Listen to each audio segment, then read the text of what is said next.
everybody. Welcome to Lunch with a Boxer. My name is Gina Lee. I will be your host today. We are so excited to have you here. And today's session, we have our athletic director, whom we always refer to as Coach Buck. He will forever be Coach Buck to us. And we are going to answer all questions that you have about the athletics and kind of what's going on now with all the new changes and games have started. So we're so super excited to see all these games and the scores coming in over the weekends. I know you guys have questions for your student or for yourself as a student incoming to Pacific for fall of 2021. And so we're going to be able to go over a couple things and then answer your questions throughout the session. Any questions that you have, go ahead and stick it in the chat box. You can send it so that everybody can read your question, or if you're feeling a little bit shy, go ahead and send it to me directly at a private message, and I'll go ahead and read those questions aloud anonymously for you, and we'll get to the questions at the end of Coach Buck's kind of little spiel and presentation. So without further ado, hi Coach Buck, how are you? I feel like I haven't seen you forever. It has been a while, and thank you for the invite. And I think your mic might not be connected yet. I'm not catching. It's still pretty quiet. Oh, it looks like you are hearing him. Sorry, it might just be my computer. Sorry, go on ahead. You're good. Can you hear me now? Yes, sorry, it was me. It wasn't you. Okay. Sorry. Thank you everybody for being here. I'm happy to be with you and really excited for what we're doing in athletics.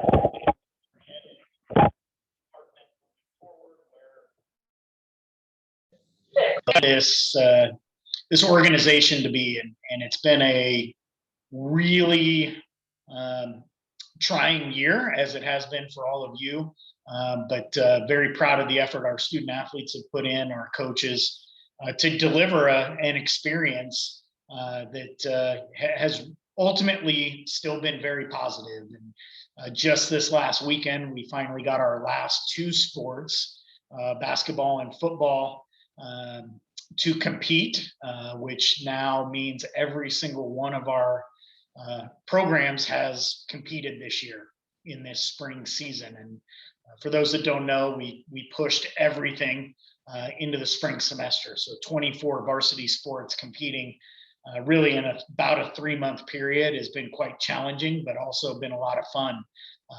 On weekends to have 10, 12 events occurring in our facilities has brought a ton of joy to our student athletes, to our coaches, and we're really excited to ultimately work towards turning the corner into next year.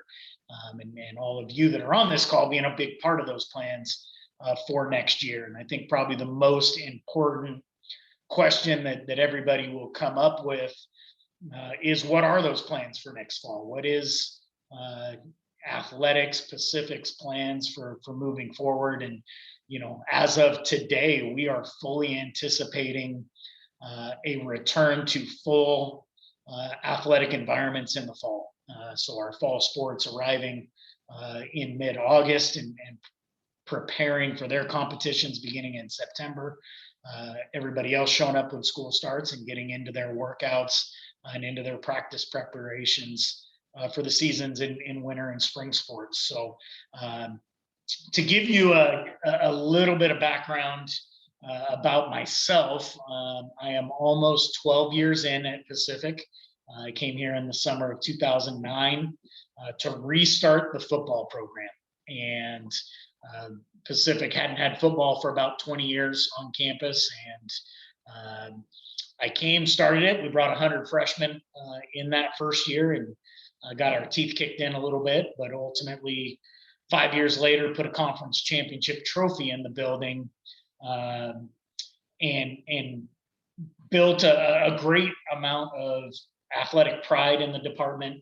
I was the head coach for 10 years and have just recently, within about the last year, stepped into the athletic director role for Ken Schumann, who retired after a 30-plus year career at Pacific, both as the basketball coach and ultimately as the athletic director. And as we move ourselves forward as a department, my goals are really rooted in success of the whole. And my background, I played at UC Davis in California, which was a perennial Sears Cup trophy winner at the Division II level, as the best overall athletic department in Division II. I spent 3 years at Stanford, which I believe has won just about every single Sears Cup, Learfield Cup, however they now sponsor it, as the best Division I athletic department. So I've been very, very fortunate in my career to be around successful departments, not just successful teams. And we are working to build that level of success across the board in all of our sports at Pacific.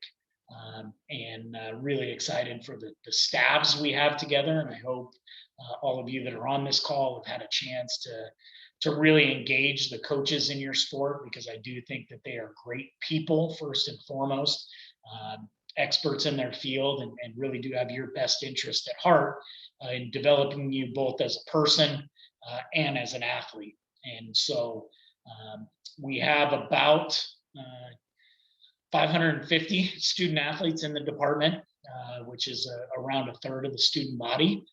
So you are at every turn in classes with other student athletes who are going through the same exact balancing act of athletics and academics. And the faculty are very supportive. The university has been tremendously supportive. We have continued to improve our facilities year over year, and have some of the nicest facilities in the conference. Great support from our community. Game days are fun on campus.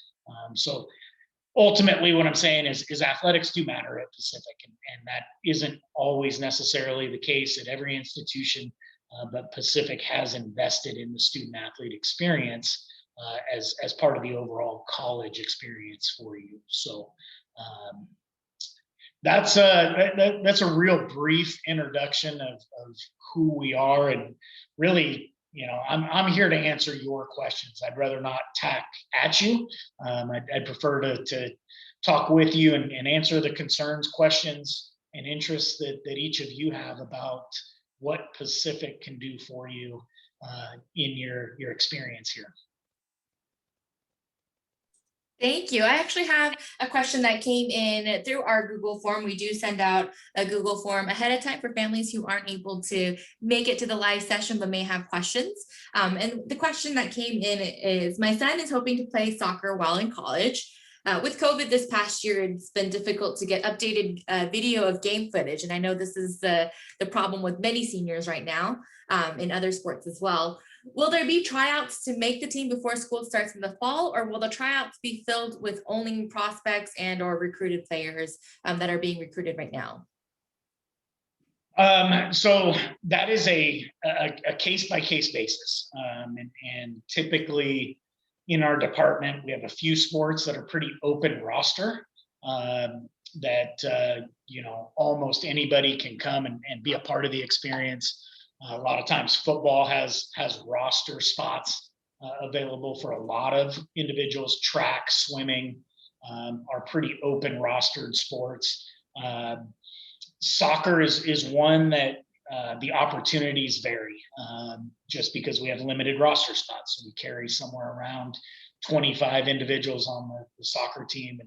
And so there are some that are offered spots as recruits, and there are others that are offered tryout spots as recruits in the process. So the best thing that any of you can do, if you have not done it yet, is communicate directly with the coach of the sport that you are interested in. And you can go to goboxers.com, which is our athletic website. Thank you, Gina, for dropping that in the chat for everybody. But you need to communicate with those coaches so that they can be very honest with you in the process, and open to what opportunities available for each individual. But we do provide tryout opportunities at times in most of our sports. But again, that needs to be directed through the head coach of those individual programs. Perfect, thank you. And another question that I got at a meeting prior was, what does the athletics cover and what does the family have to cover in terms of additional financial assistance? So like gear and travel money and meals while they're on the road. How does that whole package look like? Yeah. And again, I'll reference back to we are very, very well supported by the institution in athletics. So when we travel as a team to away contests, there really isn't any out of pocket expenses for a family. And that's very different, especially for those that are in the club world in sports. Where you're paying for everything. You're paying tournament entrance fees. You're paying for your own hotel and travel to these tournaments.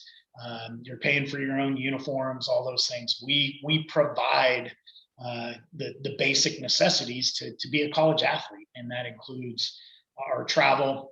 That includes uniforms, practice apparel, and then equipment-wise, it's kind of on a sport by sport basis. Some of the necessary equipment that is purchased and others that kind of the individual will purchase. Typically, we don't buy cleats and footwear for folks, but football we're providing helmets and shoulder pads and those kind of things. So lacrosse we're providing sticks. It just kind of varies from case to case. Perfect. Swimming, we provide the swimwear, and the caps and everything you need. So we do a pretty darn good job of providing what is needed to participate in the sport, both practice and competition. But then at times, everybody wants to have a little bit of extra swag to wear around us. That we have opportunities to create flash stores online that both the student athletes and family and friends can buy their Pacific gear to support the cause. Perfect, thank you. And a question that I got is, what are all of the available sports opportunities that are intramural or not? So I guess they might be asking about club or intramural sports. Yeah, so we kind of have three different tiers of activity at Pacific. We have 24 varsity sports, and that does put us as one of the largest athletic departments in the conference and on the West Coast for Division III. Then we have club sports. We have three club sports that we sponsor, and that's handball, which is a nationally ranked club sport here. We have a rugby team that has been very successful over the years, and then we have club cheer and dance, and not just cheer and dance in the sense of sideline at basketball and football games, but they do go out and compete as well regionally in Oregon and Washington. Beyond that, there is an intramural program that is run through campus recreation. And that runs the gamut of indoor soccer and flag football and basketball and volleyball and just a number of things that individuals that want to have a fun, less competitive experience can get out and try some new things and get together with their dorm mates and come down and have some activities. So really there is opportunities from the nationally competitive environment to coming down here on a Sunday and running around and playing a little pickup basketball too. Yeah, I think over spring break they had recess because we were encouraging students to stay on campus over spring break, and they had some kickball tournaments that was open for everybody. It looked like a lot of fun. So definitely a lot of great activities for those who are non-athletes, as well as maybe who wants to have less of a competitive role in the athletics. The next question is geared towards basketball, but I think it's a great question for sports all around. If we plan on working out personally this summer, when should we plan to join the on-campus workouts? I know some of the coaches has specific programs in the summer for students. Could you answer a little bit of that? Yeah, so kind of strength and conditioning, and I'll give you a brief overview of our strength and conditioning program at Pacific. We have a head of our strength and conditioning program who is also our head athletic trainer. So really he is overseeing all of our sport performance. And then we have a number of nationally certified strength coaches in the department. Now we have 7 of them that are assigned to each of the sports. And they create and manage the workout program year round. And that doesn't mean that the programs are going to be in person year round, because we do not do anything on campus in the summer months. So student athletes are sent home with their summer workouts. And for you coming in as a new student athlete, you'd be sent that workout plan for over the summer to either do at your high school or at your local fitness center, and to come in ready to compete. You can't just show up after 3 months of not working out and be prepared to compete at the highest level. And so there is an expectation that student athletes are working out regularly to be in shape and ready to compete. So from a show up perspective, our fall sports show up mid-August to start practice. Everybody else, winter and spring sports show up when school starts, which I believe the first day of classes is August 30th this year. Freshmen will have an orientation of some capacity the 3 or 4 days before that. And then you get into your workouts, and basketball will have their assigned strength coach in September that will get together with them and start working out before basketball practices start in October, and then get into the season. So we do regularly lift in season. We believe that is a health requirement to stay strong through the seasons. A lot of times some folks feel like, oh, I don't want to lift during the season because it's negatively going to impact my performance. But the research just doesn't show that. It's a lighter lifting, but we still do work to lift during the seasons. So it is becoming a bigger and bigger part of it. We actually have added an app called Team Builder. So everybody has the workouts on their phone. So whether you're at home, whether you're on campus, whether you're working out by yourself or with your teammates, you have access to both the prescribed workout and also some teaching videos on how to best do those lifts if you're not comfortable doing it. Perfect, thank you. And the next question that came in, are students expected to schedule their classes around their practice, or are practices scheduled around the student athletes' class schedules? That's a great question. Yeah, yes and yes. It's a little bit of both. I think as individuals get here and start to understand the class schedules and typical practice times, it works out pretty well. Football being the largest roster, practices a little bit later at night so that there is no class conflicts. Other teams practice in the morning, and some of the smaller teams will literally take everybody's class schedule and find out when the open times are to be able to practice during the day. So it's varied in that sense. But for the most part, practices are late afternoon into the evening, so as they don't conflict with that typical class time of 8 a.m. to 3 p.m. ish. So we very rarely have issues around that, but when we do, we manage them on a case-by-case basis. Most often with seniors and capstone research that sometimes has some conflicts with practice times. Perfect. And definitely talk with your professors. Let them know that you are an athlete at the very beginning of the semester. So just so that they know how many student athletes, and if there is a possibility of you having to miss class due to a game or anything, that gives them a heads up. So and again, Gina, just to jump in on top of that, because our student athlete population is what it is, and the volume of student athletes we have at Pacific, no professor is ever caught off guard about the athletic experience. And when we travel, they are very, very accommodating and miss classes when we're on planes early to get out of town for a weekend. And I, over the years, I proctored midterms in an airport. I proctored exams on a bus to Spokane, Washington. And those are the relationships that the faculty and the coaches have, and the trust that we have at Pacific that we're doing right by the student athletes first and foremost. and getting them to their degree and making sure that they're not falling behind academically because of the athletic experience. So we very rarely have issues around that athlete academic conflict. And we do have what is called a faculty athletic rep, which is an NCAA required position. Brent Johnson is our faculty athletic rep, starting in the fall.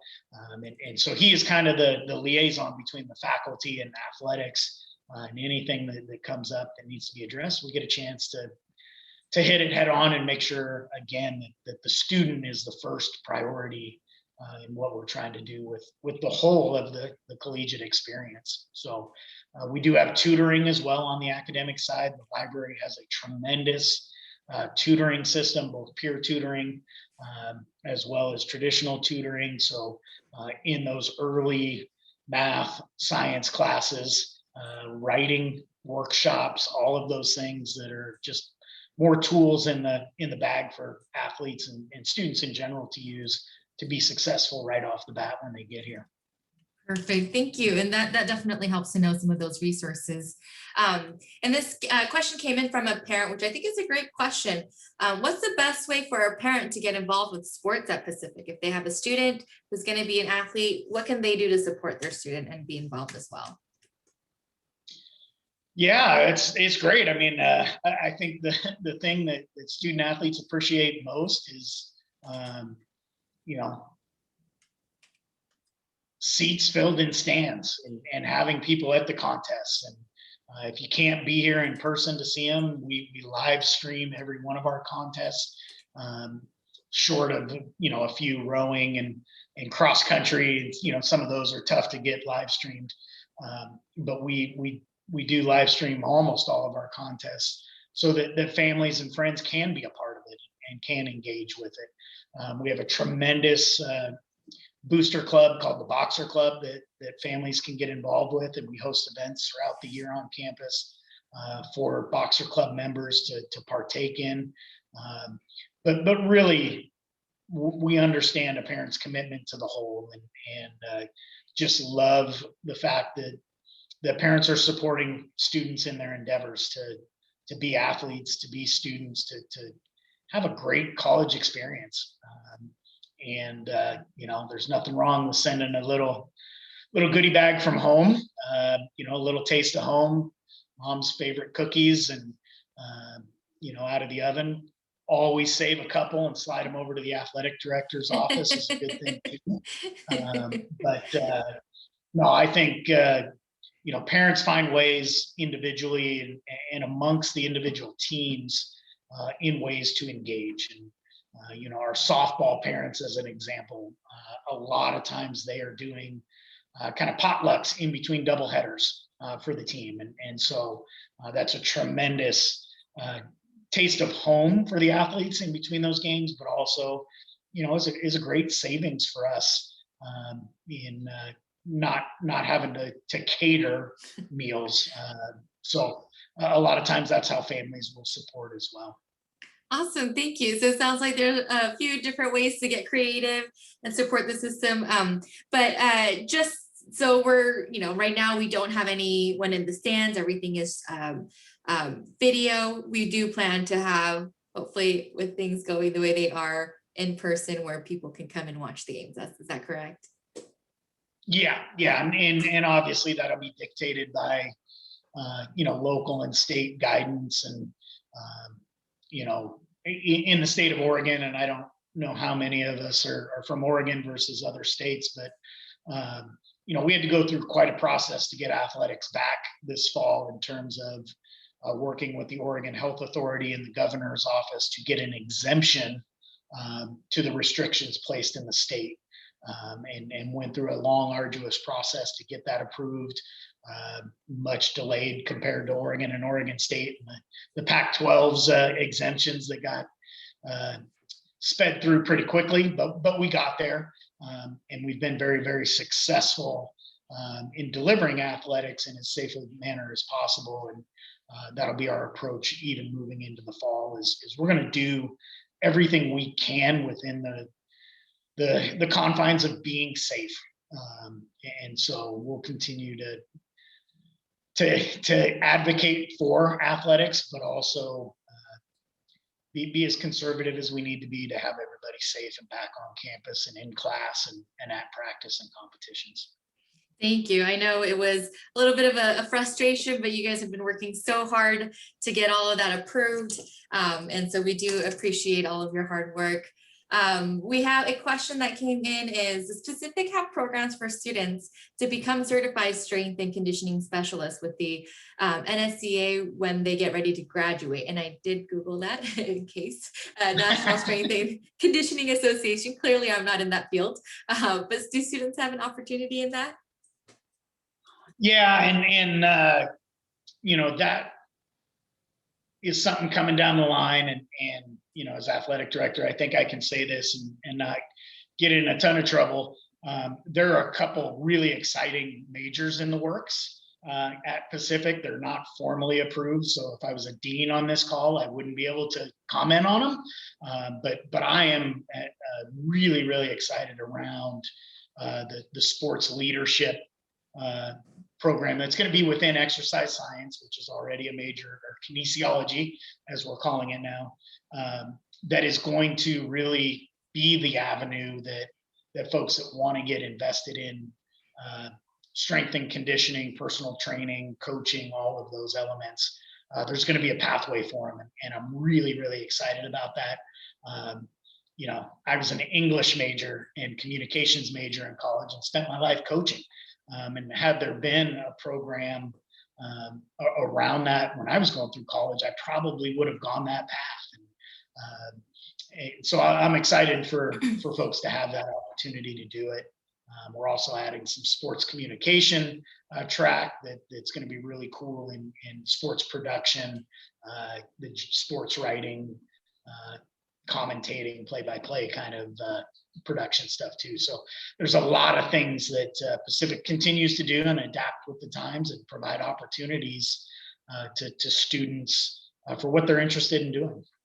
Absolutely. Admissions have known about this, and we've been fidgeting because we want to announce it, but you'll have some great news coming your way in regards to some new programming that is coming. And once it's approved, you'll be able to get all that information. So the next question I have is, do you already have competition schedules for this fall 2021 season?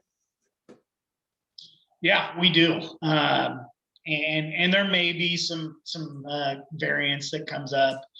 There may still be some non-conference additions for soccer and cross country and volleyball. Football schedule is set. So yeah, we're moving forward. The conference, the Northwest Conference, of which we are a part of, which consists of 9 schools in Washington and Oregon. Those conference schedules for the entire year are set for next year for fall, winter, and spring sports. So again, we are planning to kind of be back to our traditional scheduling and competitive environment come fall. Perfect. And I think the questions are slowing down. So go ahead and think of more questions. I'm gonna, if it's all right with you, Coach, kind of transition into common questions that we get every year. And hopefully that'll kind of spark a couple of more questions to come in. And one common question that I get every year is, if a student becomes injured, what type of recovery plan do we have? Do we have PT for them? Do they need to go out separately and find their own doctor if they're not local? How does that whole process work with sports and injuries? Yeah, so we have a sports medicine department internally in athletics.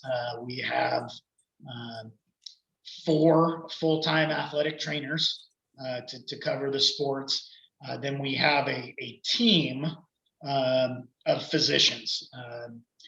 Dr. Brian Betancourt is our head team physician, and he is with orthopedic and fracture specialists in Portland, which is one of the premier orthopedic surgery clinics in the state of Oregon, and have had a long-term relationship with them. Dr. Brad Butler is kind of the chief surgeon through ortho and fracture, and really is the one that does a bulk of our surgery should student athletes need surgeries. And then as people rehab, whether it's post-surgery or just post-injury, acute injury, Most of it runs through athletic training. We do have a PT school on campus. We do have a master's in athletic training school on campus as well. So we get a lot of help in sports medicine from PT and AT programs, as well as our physician assistant program as a graduate school, and have a PA student in every week as well. So we just have a tremendous cadre of health professionals taking care of our student athletes. We have a couple of alums that are chiropractors that will come in weekly. And so we do a lot to take care of our student athletes, and they're tracked. A lot of times the next question around that injury thing is who pays for that doctor visit, who pays for rehab. And how it works in athletics is your primary insurance will be used first. So the insurance that you as a family have will be billed first with an athletic injury. And then anything that is not covered by primary insurance, we have a secondary athletic policy that will cover the difference. So if an individual is hurt at practice in a competition, there really won't be any out-of-pocket costs to the family for that treatment and rehabilitation. I always do kind of put the asterisk on that, is it is sport-specific injury. So you need to be in practice or at competition to do that. If you get hurt over the summer at home, we're not covered. If you roll your ankle stepping off a curb in between classes, that's not an athletic injury, even though you're an athlete. So, but we are very well taken care of, and I have been at the scholarship level for a large part of my career, and we are as well taken care of medically at Pacific as anywhere I've been, short of Stanford, where it was just over the top. But we are in great shape with the medical team that we've put together for our student athletes. Definitely, the facilities are amazing, of what we are able to provide for our students on campus as well. A common question that we have been getting is, and you kind of already answered this, how will travel look, especially with out-of-state? If there is going to be out-of-state travel in the fall, just because it's so different from state to state and county to county. Yeah, and I hate punting on questions at any point, but with us just being kind of around April 1st, we're really not going to know probably until the summer how this is all going, how nationally vaccination is working, and how case rates are kind of across the country, locally, regionally, for us to be able to determine kind of what our travel protocols are going to be. This spring we have limited ourselves to Oregon and Washington only. So we have not put a single team on a plane to travel anywhere for competition this spring. We really pulled back and tried to keep it regional so that we were on buses versus planes and airports. And so those are determinations we're going to have to make as we get a little bit closer. Right now, we are scheduling as if we will travel and travel into California and travel to our non-conference competitions, but that'll be dictated as we get a little bit closer to August, when we need to make those final determinations. The nice part with the conference is it's all bus, so we don't have to fly, we don't have to get on planes. Coupled with all of that, that is still uncertain, as well as what our testing protocol will be right now, and very different than a lot of the high school environment in sports right now. We're testing close to 300 athletes every week right now, and so we are very aware of our circumstances, our needs, and it's not just us that are testing at that level, but the entire conference. So that's how conservative we've approached all of this, not just with ourselves, but with the peer institutions in the Northwest Conference.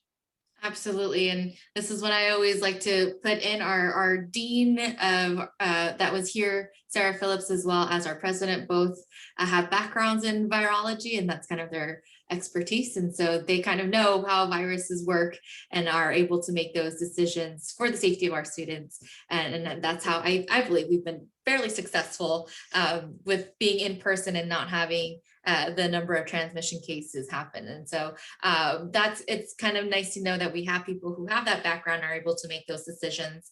And I know this next question is going to be a common one, and I have a feeling the answer is going to be the same. Will our athletes be required to be vaccinated? That is a that's a campus-wide question. I don't think we will do anything athletically different than what the university as a whole is going to recommend or require. I think the stance would be we'd like individuals to be vaccinated, but there is a lot of conversations going on at the highest levels of campus nationally on legal matters around requiring vaccinations versus not requiring vaccinations. I think I saw maybe Rutgers was the first institution nationally to require students to be vaccinated before they come back to campus. But we haven't made any institutional decisions yet on what that's going to be. Thank you. And if you missed a session, it was 2 sessions ago where the dean did come in. It was our first lunch with the boxer. And she did give us an update and kind of gave us a little bit of insight on the back end, what the requirements are and what that looks legally. And there's a lot of, bumps and holes that we have to get through. And so I suggest if you have any questions about COVID and that I would watch the session with the dean, and that should be able to clarify a couple of that. We got another question, and this is another good one. We've been open for tours all year. We actually never closed down. And so campus, we've been able to have families come, but campus tours were all outdoors. We did not have any indoor viewing of buildings. So we have a family who has a campus visit scheduled for next week. Will they be able to visit the solar gym while they're there, or is it still kind of closed for visitors? It is open to visitors with coach escort. So we're not really allowing self-guided tours to come into the building. It just kind of catches us all off guard if we see families wandering around, because we are closed to spectators. We are trying to keep the bubble as tight as possible. So if you have that plan, if you are in conversations with a coach to be a prospect for us, get in touch with that coach, tell them when you're going to be here, and make sure somebody from that staff can meet you and tour the facilities. And it's a great chance to get to know the coaches as well, and kind of what their visions for their programs are. Perfect. Thank you so much. I haven't had any other questions come in so far, which means, which is a good thing. That's always a good sign that we have all of our information out there for everybody. And so we might actually cut this session short. Coach Beck, did you have anything that you wanted to add in for our families? Right now it is March 31st. Deposit deadline is May 1st. And so if they're kind of at that last, visit campus one more time before we make that decision. What can you say to those families who might have Pacific in their top maybe 3 or 2 universities? Well, the only thing I can say is I transitioned from being the football coach to being the athletic director because I believe that much in Pacific and Pacific athletics. This opportunity gave me a chance to stay at Pacific for a very long time. I don't know if I'll last as long as Uncle Jeff, but I believe in this place, and I believe in our coaches. I believe in our student athletes. I walk around even in this era of COVID with masks on, and I see happy student athletes to be with their teammates, to be doing the thing that they love and have done for so much of their life. And I believe in this as an experience. And so I encourage you to ask the questions of your coaches that are recruiting you. I encourage you to ask the questions of your admissions counselor, to get to know everything you need to know about Pacific, to know that it's the right place for you. Because I think a lot of us that get here stay here. A lot of us that get here really do understand the specialness of this place.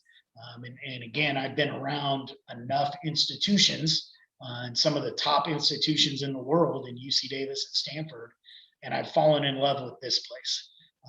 And believe in the mission, believe in the experience, and watch our student athletes graduate and go on to great things, and become great family people and great successes in careers and grad schools, and look back on this experience with great positive feelings. And so we want you to come be a part of that. Walk out of here years later knowing that you did good by your own experience, but also did good by this institution and this athletic department. So thank you for spending some time with me, and really do appreciate you taking your lunch to hear about our department and our plans for the future. And we finish it all with Go Boxers. Thank you so much, Coach Buck. We absolutely appreciate you hopping in. I know you got a lot going on with sports back in session, and you can live stream those games. You can check our website, goboxers.com, and see the schedule and a lot of those games that you can view and support your future teammates. And so we'd love for you to be able to hop in. I am going to share for next week, we do have outdoor pursuits coming in, talking about voyages and answering all your questions about that voyage trip that's coming up. And we will have either the assistant director or the director of outdoor pursuits come in and chat and answer any questions that you have. Of course, we also have our social media. This is a great way for students to start getting to know their future teammates, or classmates as well. And you can start chatting with each other. And social media is also a great tool for students to meet possible future roommates as well. And so definitely listen to the podcast if you'd like. Definitely come and visit campus. Reach out to your coaches before you come so you can kind of get that insider look into Stoller, and they can kind of show you more from an athletics point of view what Pacific will look like. So I hope everybody was able to get their questions answered. Thank you again. We'll be posting this, and then in the chat I am going to add in our website to our Lunch with a Boxer, and if you go to that website you will get to see who is going to be presenting on what day. And you'll also be able to see the Google form that we have. And again, that Google form is to help with families who aren't able to come in for the live session. You can submit the Google form and ask your questions there. There's also an area on there where you can enter in your cell number, and we'll send you text reminders an hour before the session. And then there is also a link to our YouTube playlist, and that playlist is going to have all of our Lunch with the Boxer sessions posted on there. So the session that we just had with Coach Buck will also be uploaded probably by the end of day today, and so that everybody has all of their questions answered. Thanks again, everybody. Have a great rest of the day. Go enjoy your lunch. If you were eating great, perfect, multitask to use that. Thanks, Coach Buck, and we will hopefully hear from you soon again. Take care, everybody.